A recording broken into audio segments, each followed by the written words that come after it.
Hey, good afternoon, everybody, and welcome back to Stop Doing Nothing TV. This is our weekly show, and this week I'm very excited to interview someone who I consider a personal friend and somewhat of a savior because she guided me across New York when I was lost and I was supposed to meet her, and I went miles and miles out of way, and I thought I was never going to get a chance to meet her, and she led me towards her on the boat and had a glass of, I think, champagne waiting for me.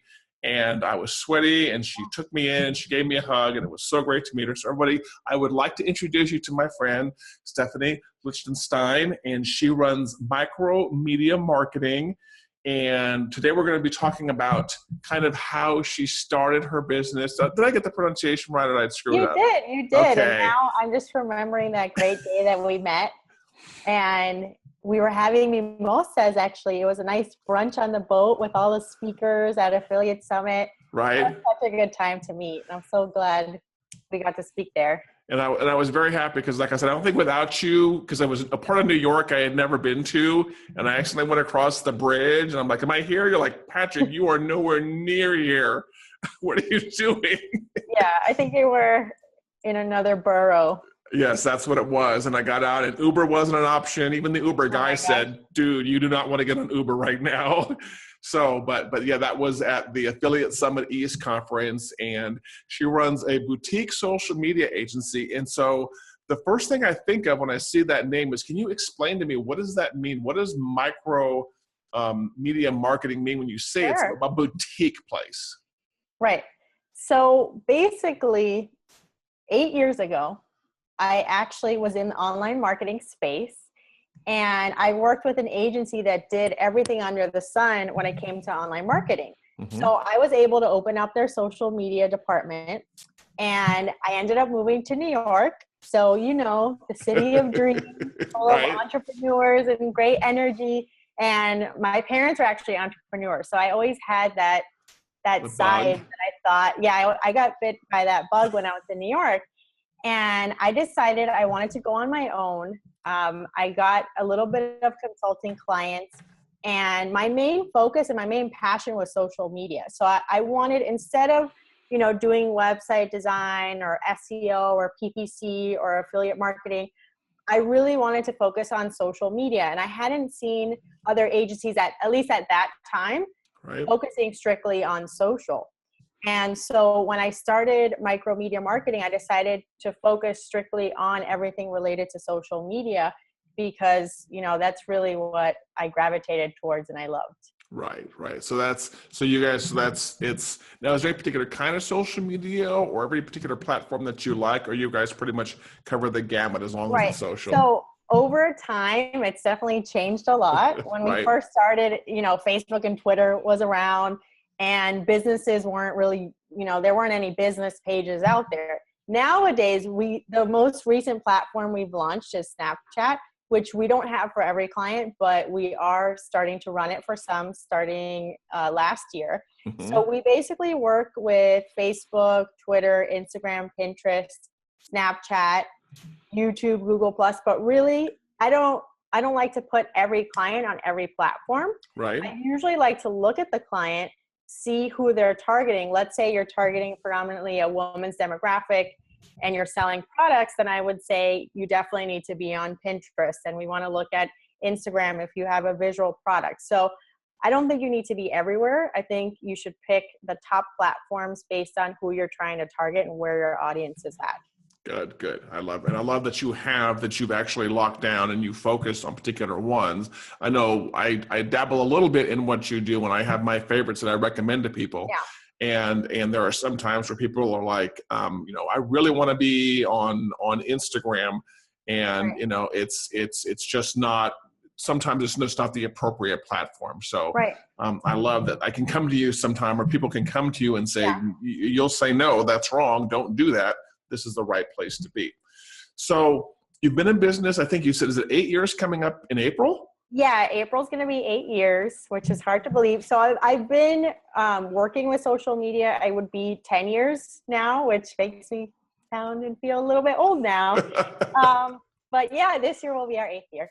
Very cool. Now, when you started off your business, a lot of us start off as solopreneurs, as a single person, for lack of a better term, a single household mom kind of running the business kind of thing. Did you start that way and eventually grow till you realized you needed more people? Or did you ever get to the point where you were like overwhelmed? You're like, okay, I have to offload 80% of it and I do this part of it. How did that happen to where you were starting your business and you knew you reached the point to where you had to be more productive, you had to involve other people? Absolutely. When I first started, I would say for the first 1 to 2 years, I was building up my client base, and I was well known in the online marketing space, but I had just started on my own. So I could show examples of some work I had done, but I was really spending time building up my clients, and I was running everything myself. Okay. So I would be, let's say we would be on a call. I would also get off a call with you and be monitoring pages on my phone or on my iPad. And I was always connected 24/7. Right. And it was really fun. But it was also, after we got to a certain amount of clients, it got to the point where there was no way, I could keep up with everything that was going on. And I knew I needed some help. And at that point, I had enough revenue to be able to hire people to work with me. So the first thing I did was I hired a full-time social media manager, and he was like my right hand and took on the accounts that I was working on. And my main focus was making sure that strategies and clients were getting everything that they needed and talking to them and making sure we were in the loop. Right. Now, fast forward, we have 8 people that we're working with that are account managers. I have someone that's dedicated to running all the ads. Right. So certain things that you need to look at and think about when you're running a business. The first thing is, I'm glad I did everything because I know what certain people can handle, and I know how many accounts someone can run depending on the size of the account. And I've personally done it myself. And sometimes when someone's new, I'll even go in there myself for a few days just to get a good feel for the size of the account. And, there are some accounts that need multiple people monitoring, depending on the size of the engagement. So it's great to get in there and understand all the sides of your business, but it's also important to know your strengths and your weaknesses and know what you should be outsourcing and what you should focus on yourself. Good.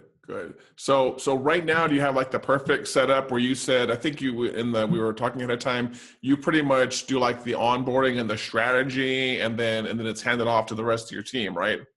Right. So right now, when I start working with a client, the first thing we always do is develop a strategy before we manage anything for them.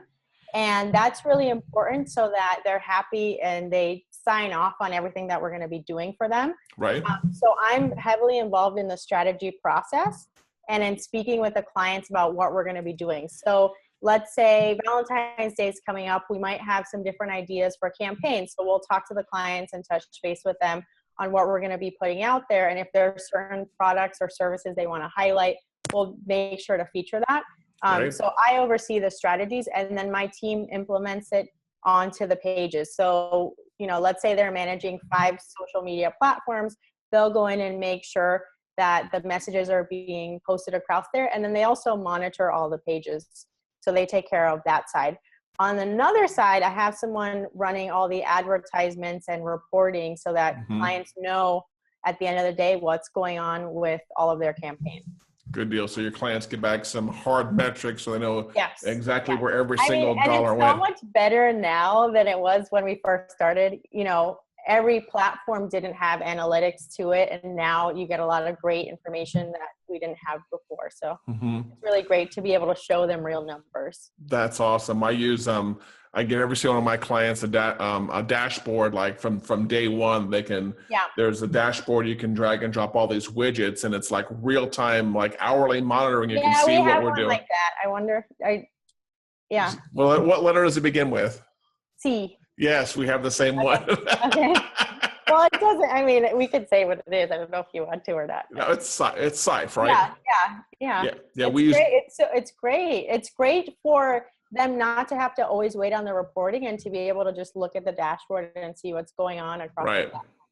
And actually, to tell you the truth, for me, for a lot of the times when I'm trying to close someone, that's actually the thing that pushes them over the edge. And then I'm not sure, should I put money in this?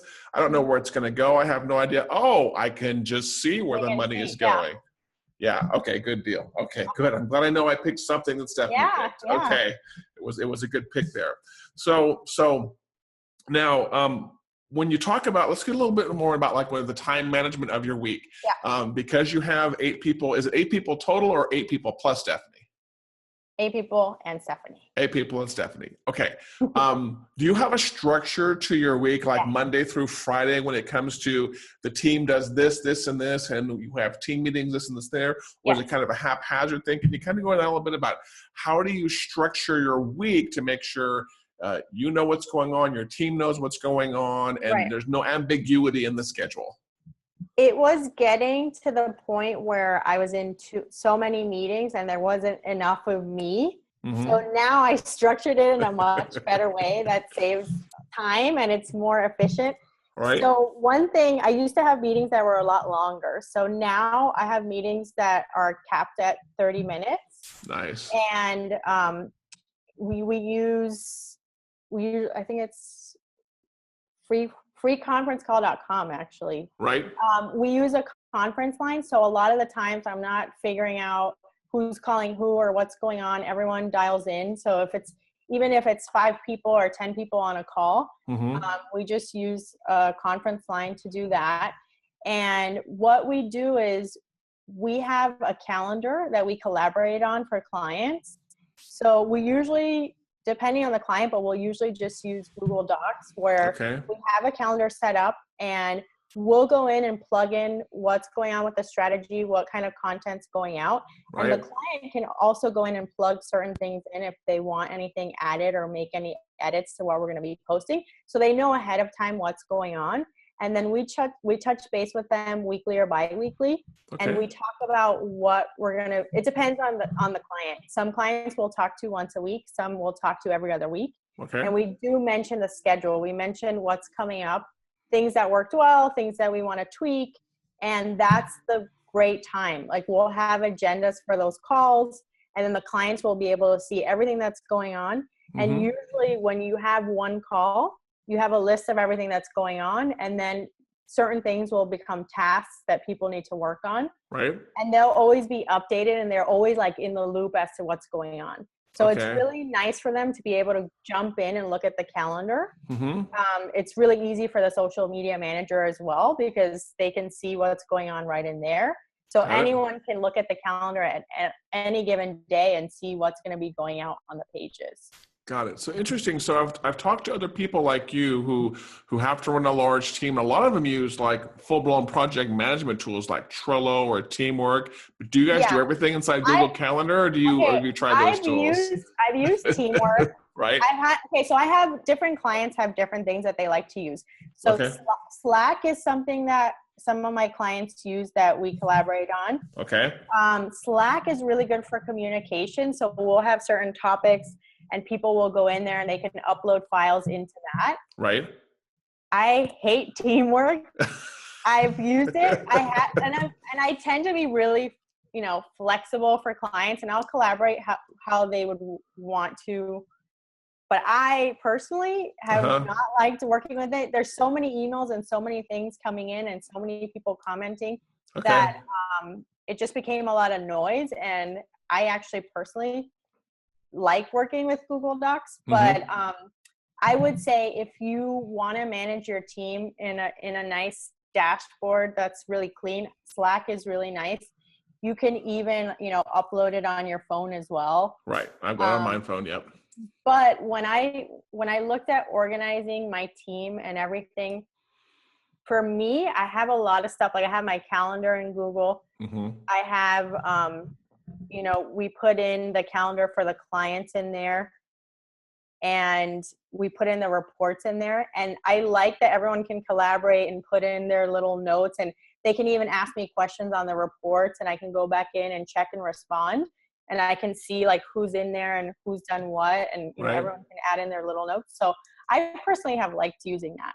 Oh, interesting. So I mean, I live on Google. Everything's on Google. Right. Yeah. Uh, It just thinks with everything that I have. right. And we are using Teamwork right now. And so now I'm Really? questioning whether or not it was a good It's choice. a personal preference, I think. Right. Um, it is nice to be able to go in and assign tasks, but you can do that in Google as well. Yeah, that's a So very good point. We've tried Basecamp also, yes, I used and to do Basecamp too. I've heard Also, people say Basecamp okay. it doesn't have the structure that like a Teamwork has or like a Google Calendar has. For some reason, I'm the kind of person that doesn't like to have meetings about meetings. Right. And I feel like it was more of a time suck than Okay. it helped to organize. Um, but I think that's just a personal preference. There are a lot of people that love it. I hmm will say Slack, I thought was really clean. But it was Right. more for communication with if you have a big team you need to communicate with, you can set Right. a group for marketing and a group for, accounting. And it hmm is, I think, really clean. But yeah, I have a client that got Google Suite and we were looking at how it organized tasks and it was really easy to use. No, I'm gonna have to go back and revisit because my entire team is set up on Google. I've just never thought of it for task management. Right, And I really like the fact that you pointed out that Slack's good for communication. right, I'm in, a lot of Facebook groups that have to do with marketing, and sometimes people will pop in and say, "Hey, I need a good tool for project management," and people will say Slack. And I'm like, Slack's good for lots of things, but not necessarily for like managing tasks and right, deadlines and things like that. It's you always use the best tool for the project, and you shouldn't be trying to use a hammer to screw in a right. Phillips head screw kind of thing. But I Yeah. discovered Slack probably about six months ago, and I'm in love with it. Yeah. Great for communication. Definitely. Right, and I've also noticed that depending on there are companies now that like if you want to interface with them from the outside, they have like Slack. They have internal Slack channels and external Slack channels. So, for example, we use Wistia a lot for video hosting. Okay. Wistia has a Slack site for clients like me, and I can hop in, and Wistia's staff Oh, is that's on awesome. there, and Well, that's really cool. even then, it's separated into marketing, introduce yourself, upcoming conferences, things like that. So I can get like live help. And since there's other clients in there also, we're all helping each other, but it's not a forum. It's not a Facebook group. It's a live chat Right. for things like that. So Wisty is the first company I've seen do that, allow That's external really cool. people into their Slack world. So now this is a good segue because earlier we were also talking about tools. So we know that you use Slack. We know that you use Google Tasks and Google Calendars. Are there some other tools that you like that keep Stephanie's world organized and coloring within the lines and keep her perfectly organized? Yeah. So one thing, when people want to set meetings, I use Calendly. Okay. So what Calendly does is I can space out. I set meetings with like intro meetings for 30 minutes at a time. Right. And it has the dial-in number ready. So Mm-hmm. people can just go in and they can see my calendar. They can see blocks of time that are available. And then I can approve meetings that they set on the calendar. Right. So that saves a lot of time. And you can even set them for, whatever time frame you want. And you can block out times that you don't want to make available. And Nice. that's something else that I do as well that I think a lot of people don't do it. I have a friend that does this a lot. She's always pulled into meetings 24/7. Mm-hmm. Is you need to block out time to do certain things that might not be an actual meeting, to make sure that no one else, like, if you have someone setting your calendar, Patrick, like if there's a time you have to make sure you're working on a strategy or you're checking back with emails even, Right. I will block, and I'll have certain times of the day where I won't set anything else, so that I can make sure that, if I have to send proposals or work on strategies, I have that time, and it's Right. actually a blocked time in my calendar. Very cool. Oh, I love this. I got some stuff to say about this after we get talking about more of your tools. So Calendly, I use, what do I use? Schedule Ones. I use Schedule Ones for what you use Calendly for. Okay. So what other tools do you like besides Calendly? I had written down the free conference call, but I said that we were talking about Earth Class Mail earlier. Okay, that's right. Tell me about that. That's something that actually, let's say that you're traveling. Like I know you've been traveling quite a bit. I travel a lot, Mm-hmm. and I don't really have time to always be home and be checking the mail, or if you get a check in the mail, they actually go in, they can scan everything and send it to you, which is Nice. really nice. And they can go deposit checks for you, which Oh, is a very great cool. time saver. And for my other clients, I would say I have like 95% of my clients on auto pay. Right? I use FreshBooks, which I like. It's very similar to QuickBooks. Mm-hmm. And so all my clients are set up on auto pay. So their invoices go out and they get processed within a couple days. And that's also, obviously a really nice setting. And then for people that work with me, I have them set up to get paid through Chase Quick Pay, and it just goes through, also very seamless. You can also automate it. Cool. That works well if you have set invoices that or set amounts that you're going to pay people that are going to be the same amounts every month. Right. So then that has saved hours and hours. I used to have someone dedicated to doing the accounting, and now I don't need that anymore. Okay. So that Very saved cool. time and money. So that's been really nice. Okay. Those are some of the ones off the top of my head. Very cool. I love FreshBooks. That's what I used when I first started up, and now I have to admit I moved to QuickBooks because you like QuickBooks better? I feel like I should switch. I would, if it'll make your life more complicated, I'll just tell you right now, because I've actually considered switching back. Okay. I took on a bookkeeper recently, and I want to make her life easier and my life easier. And it's almost like QuickBooks is just like the uber mega tool, and I'm never sure that I need the uber mega tool when it comes to things. So I remember when I did use FreshBooks, and I still have a FreshBooks account, how easy it was. It was just so clean and easy. That's something that, and when I switched paying people through Chase Quick Pay and using FreshBooks and doing all these different things, my accountant had like a much easier time, and everything was just like a seamless process. The reason I started using FreshBooks was because a friend recommended it to me, and I'm not that much into the finance side, and I had hired someone to do that side for me. But I found FreshBooks to be so easy. I even have an app on my phone so I can see, I know invoices are sent out on a certain day. I still think it's good to go in and make sure everything went out and everything looks normal. Right. But it is really easy even for people that are not super experienced in that area. Very cool. Yeah. And I'm glad you said that, because I always think QuickBooks seems to be like the more serious version of it, and I feel like I should do it. But I'm glad you said you were thinking about it. I know I'm a little bit embarrassed. Yeah, I am. QuickBooks. I thought at some point in time I needed like a full, because this is what used to happen. I actually used to use both, so I was the worst. I used to do because QuickBooks used to not have invoicing. So I'd have to do everything in FreshBooks and then replicate it over in QuickBooks. And so once QuickBooks got invoicing and online payment, then I knew I could totally get rid of FreshBooks. But yeah, I'll admit I logged in my FreshBooks account like last week for the first time in a year to make sure to check out all the new features and stuff. So that's pretty cool.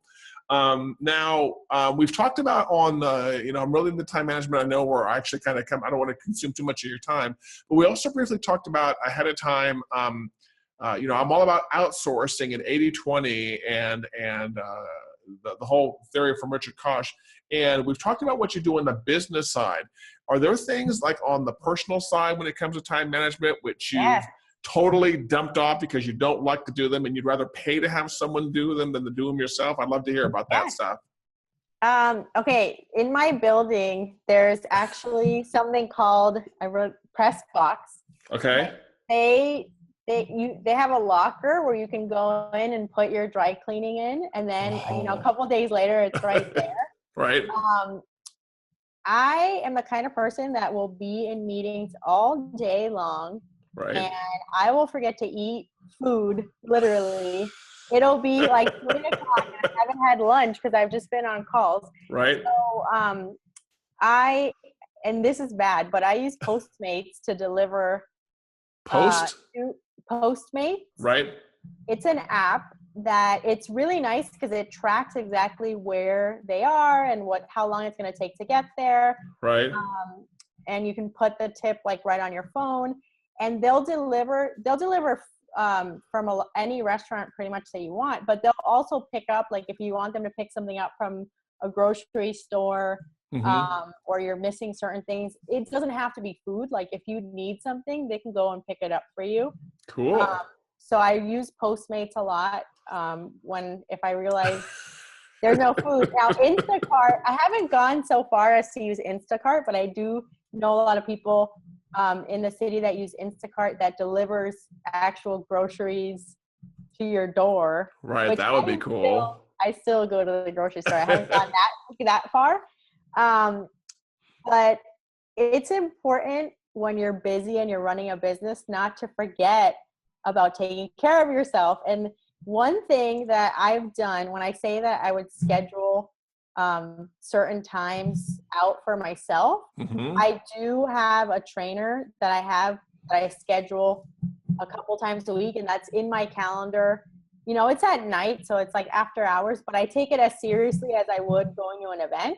Right. Because that's another, and I know you've been getting really healthy too, and I've been seeing what you've been posting. That's another important part about running a business, and just growing and doing well is taking care of yourself and being healthy and working out. And that also leads to more productivity. So, I don't have it, but I was thinking about getting a Fitbit or getting something that just reminds you to get up. When you work online or you have a home office, right, it's hard to remember to just go outside and take a walk. So at least right now, twice a week, I'll go and meet up with my trainer, and I'll go do a really hard workout. And it's only a 30-minute time frame. I mean, there's apps out there like Daily Burn that you can do for 20 minutes or 30 minutes, and they're really hardcore, and it'll make a difference in your overall outlook and just energy level. Right. And I remember to tell What you the have you truth. been doing? I want to touch a little bit on the fact that the fixed appointments you talked about, because that's something I started doing probably about a year ago. And that actually ties very well into the fitness we're talking about. That for me, it's Monday, Wednesday, and Friday from 6 to 7 is non-optional gym time. Right. And unless I screw up my sleep cycle on the other end, I don't get to bed till like 1 o'clock in the morning. Right. As long as I get to bed in my 10 to 11 o'clock time range, my alarm goes off at 5 o'clock. I am in my car at 5:50, and I'm at the gym front door. Awesome. As the lady's unlocking it, I'm like one of the first ones there, opening it up, getting on the Stairmaster right there. And then you were also talking about putting your own fixed appointments in their calendar, even if they're not meetings. There are things internally that you have to do. That's usually what the end of my week is. For example, Thursday, we're Thursday right now. Thursday is media day for me. It's the day I do my interviews. It's the day I generate my internal media. If I'm doing any blogging for myself, because all that stuff actually is marketing for me. And then Friday mornings is school volunteer time. And Friday afternoon is get ready for the next week time right there. But I remember after I first met you, I thought this was kind of cool. After I first met you, we're talking about the fitness thing. I remember that all I saw out of Stephanie was push-ups. Every week, there were just push-ups all over the place. Tell me about that. That was, my cousin, he's in the military, and he inspired me. And, that was to raise awareness for PTSD. And it was really important. And I was trying to get other people involved to do the push-ups with me. It was a 22-day challenge. I actually got the local firemen to do it with me, which was really fun. Right. It's a big deal, and I didn't realize how serious it was. So I'm glad I learned about it. But that being said, doing the push-ups every day for 22 days, it was a small thing that took a few minutes, but that built like a bit of a habit. Right. And that got me more fit. And I even inspired my dad to start doing push-ups every day. Oh, cool. And, he's getting, they're getting to like retirement age, and he's like, you know what, doing that every single day makes me feel even that much better. So how many days does it take to to make a habit. Yeah, I think it's around. It's something like around 20 days or. I was going to say 10, but 20 is probably better. It really started becoming so much easier and just a part of my day. That's something that, it's easy to incorporate. Something else that a lot of people do is start their day with a little bit of meditation and a little bit of yoga.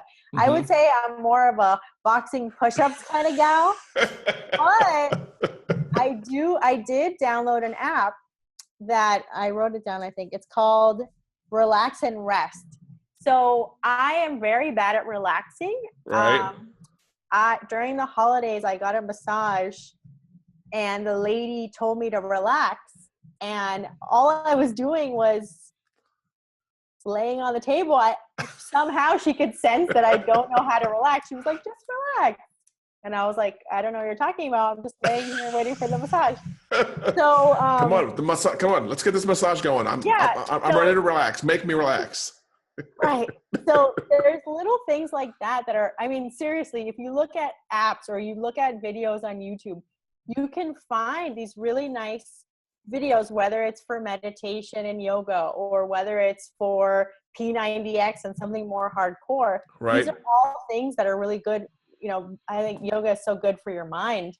And, when you're starting out your day, that's a great way to get things started and become, and then you can focus on what's the most important thing that you have coming up, and you look at your schedule and see what you need to focus on for that day, what's urgent and what can be done later or what you can delegate. But that's, I think, really important too. That's cool. I agree with you. I'm more of the physical kind of, I'd probably more inclined to do boxing like you than versus yoga. I like to tell people, if you ever see like a 6'2", 275-pound guy do yoga, it's not pretty. And I also think if we did yoga next to each other, our comparative sizes. I remember when I first hugged you, and you're just. I'm not going to make fun of you at all. You're just smaller than me. Okay, I'm 6 foot tall black guy.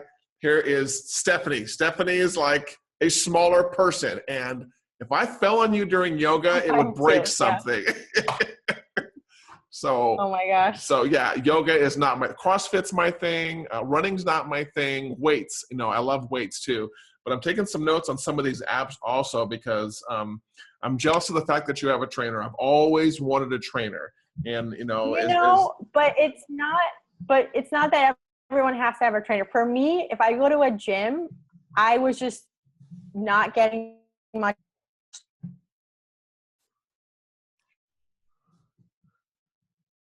Okay, I may have lost you there. You may have locked up on me. Are you still there?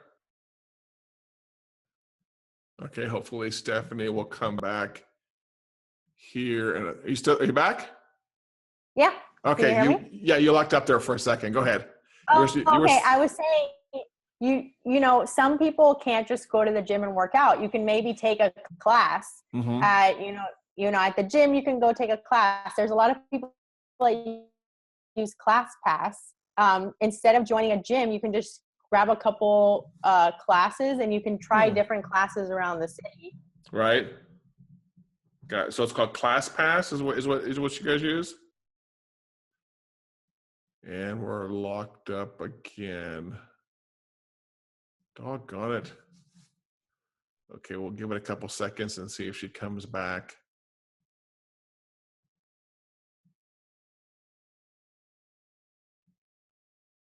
Okay, we may have lost Stephanie. Well, most of our interview was done. So we'll just, okay, are you back now? Okay, I can't hear you. All I can do is see you. Okay, there you go. Okay, now you're back. I was saying you don't have to have a trainer. You can use ClassPass. ClassPass, that's what we're talking about. Okay. Yeah, it lets you try classes around different locations. Or you can just download apps and literally just do it like right in the comfort of your home too. Got it. And I remember the thing I was admired when you were doing the 22-day challenge, because it was like wherever you were, whatever you were wearing, you would like stop, drop, and do 22 days. So it's like, is she in a cocktail dress doing push-ups like out at the club? or something like that. I mean, it was wherever Stephanie was, it was the 22 push-ups right then and there. So that was kind of cool.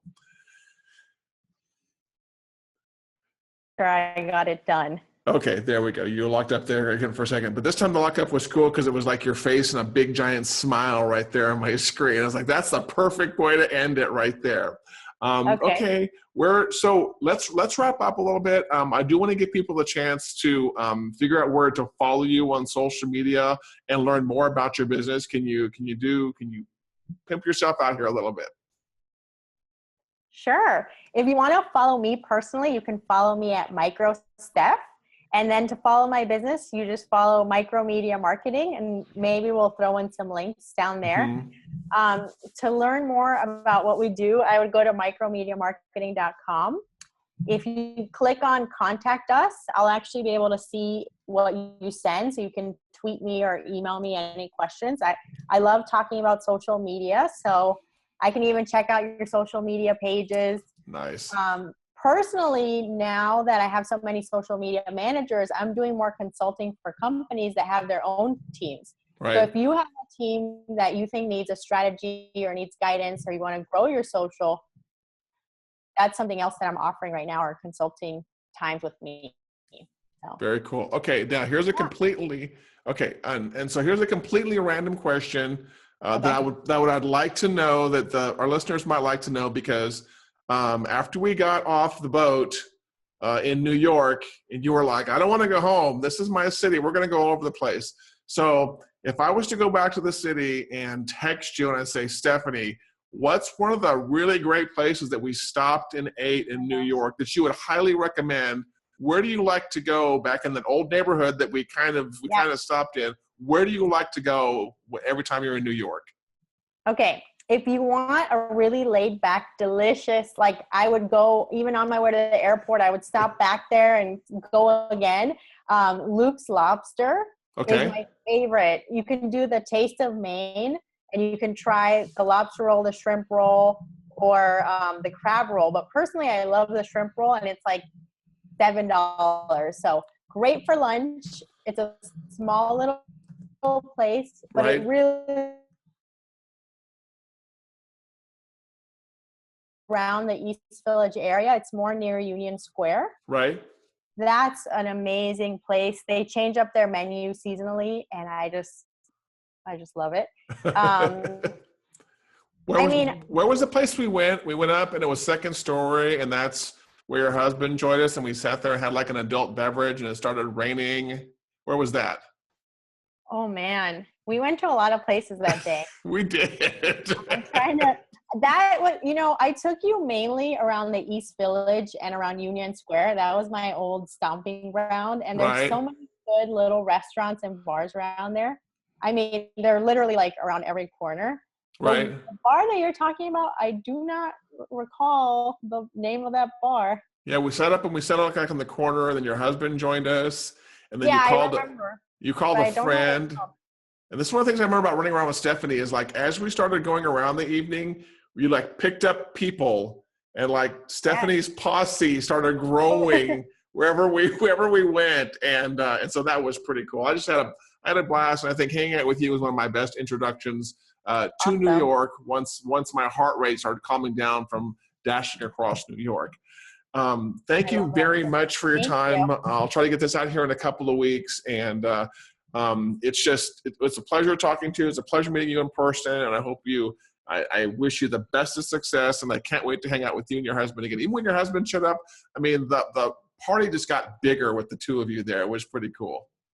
Thank you so much. I'm so excited what you're doing with Stop Doing Nothing. I think everyone can take a little bit about this and apply it to their everyday, and just go and build your dreams and do what you love. So thank you. My pleasure. I look forward to talking to you next time. You take care, Stephanie. Okay. Bye. Bye-bye.